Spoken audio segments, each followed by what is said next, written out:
Hey everybody, this is Chris, MTGO's Rex Dart, and during this sort of hiatus before I'm going to start the new series of deck techs that me and Kuma have been talking about, I wanted to do a little one-off video, so consider this sort of like the webisode between Season 1 and Season 2.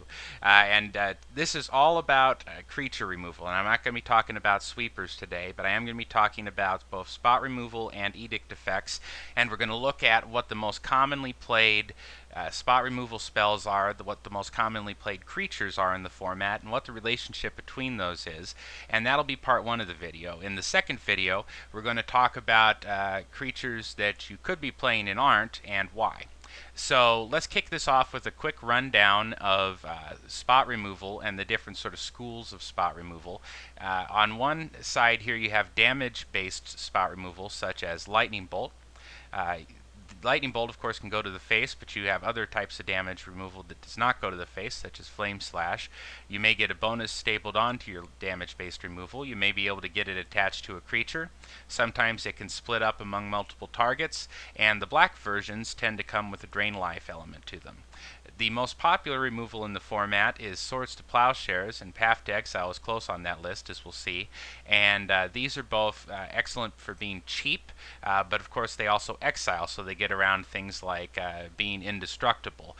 The only other type of removal that gets around that, other than exile, would be something like -X removal, which I haven't put on here, but would include things like Dismember, for instance. We also have, going back to Oubliette in Arabian Nights, one of my favorite cards from when I was a teenager, the type of spell that exiles, and instead of having a drawback like Sword Splashers or Path to Exile does, where it gives your opponent some immediate benefit, what it does is it's vulnerable to removing the enchantment and the creature comes back. So we've had recent things like Journey to Nowhere, Detention Sphere, and O-Ring that are similar to this. Detention Sphere and O-Ring both have the advantage of being able to hit non-creature permanents in addition to creatures, and because you have a limited number of spaces for support slots in this format, things like Oblivion Ring and Detention Sphere are especially valuable because they get creature removal as well as other permanent removal. There's traditional destroy-based removal. Terror's been obsoleted by things like Doomblade and Go for the Throat. Yeah, we also have Murder at one more, and you can get that ability in a number of ways stapled onto a creature, going back to the classic Necrotl from Visions. You can also get destroy-based removal that's more versatile, such as Maelstrom Pulse, which can give you a 2-for-1 or take out a token army, and something like Vindicate, which can destroy any permanent, even including lands, which you wouldn't see on a modern card. In addition to these targeted spot removal, you also have edict effects, dating back to Diabolic Edict, which was the original and probably still the best simple sacrifice a creature. Geth's Verdict, which is a little harder casting cost, but has a 1 life loss attached to it. And of course you can get the sacrifice ability stapled onto a Planeswalker or an extremely popular vampire. And Warren Weirding allows you to tutor up the effect with goblins.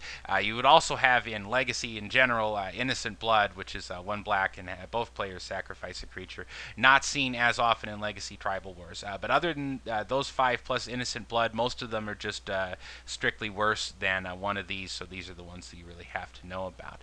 And let's go ahead and take a look at the popular spot removal. And what you're going to see here is this is all the spells. These numbers are the overall ranking period in terms of cards. Okay, so 1 through 5 are the 5 basic lands, and then boom, 6 Swords to Plowshares, 7 Lightning Bolt. So right off the bat, what do we know about this format? We know that other than basic lands, the most popular spell, more than any creature or any other spell in the format, Swords to Plowshares, number 2 Lightning Bolt. Okay. What if we're just talking about the non-land, non-creature spells? Well, number 3 is Brainstorm, but right behind that is Oblivion Ring, Path to Exile, and then Punishing Fire. So 5 of the top 6 non-land, non-creature spells are all removal spells. So what we can tell is that players have really prioritized removal spells in their deck construction here in this format.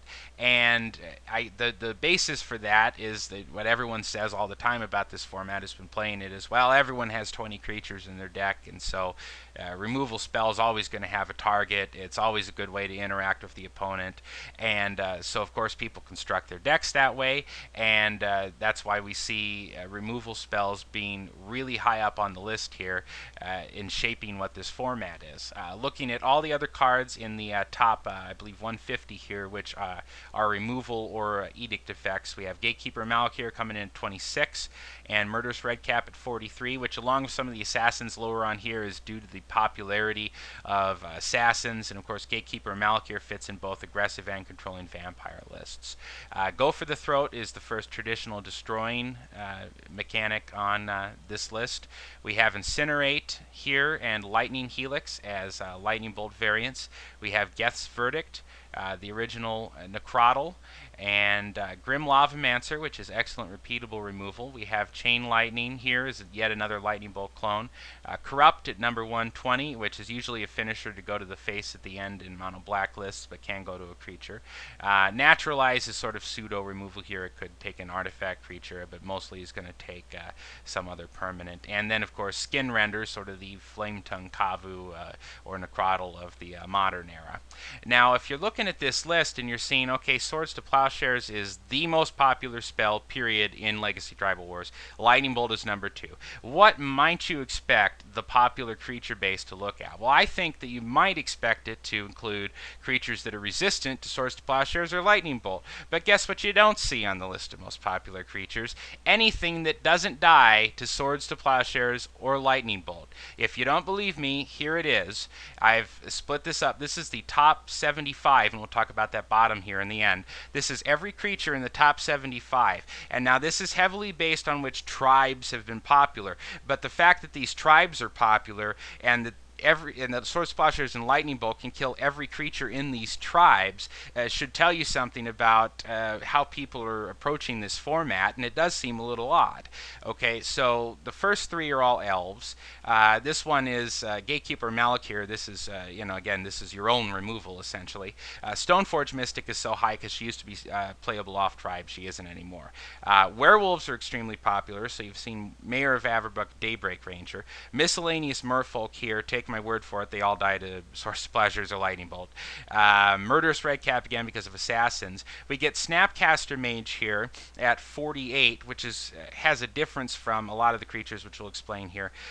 More miscellaneous elves, assassins, merfolks, Core Sanctifiers, Mog War Marshal, Noble Hierarch, Vampire, Nighthawk. Now, Mog War Marshal at least has the advantage that if you get rid of it, it does kind of replace itself. But for the most part, what you're seeing on this list is, first of all, every single one of these creatures in the top 75 dies to the 2 most popular removal spells played in the format. The 2 most popular spells, period, in the format. So nobody, other than, I guess, the flipped version of Daybreak Ranger, so nobody is actually looking at the kind of removal played and saying, I want to play a deck with things that are resistant to this. Now, what they are doing a little bit is they are playing some creatures that get value on the way down. Stoneforge Mystic, Gatekeeper of Malakir, Murderous Redcap, Snapcaster Mage, Core Sanctifiers. All of those things get some kind of value when you play them. And we're going to talk in part 2 about a theory about that that Patrick Chapin wrote about in his book that I like, called The Difference Between Baneslayer decks and Muldrifter decks. But basically, other than using some creatures with good enter the battlefield abilities, nothing in this top 75 acts like it's even aware of the fact that the 2 most popular spells in the format kill everything on here. So it's clear that rather than the creature base dictating what the spell base is in this format, well, the spells are essentially a reaction to the type of creatures that are played here. I mean, when you look at this, Punishing Fire absolutely wrecks everything on this list. It wrecks all of these creatures, it wrecks all of these popular tribes.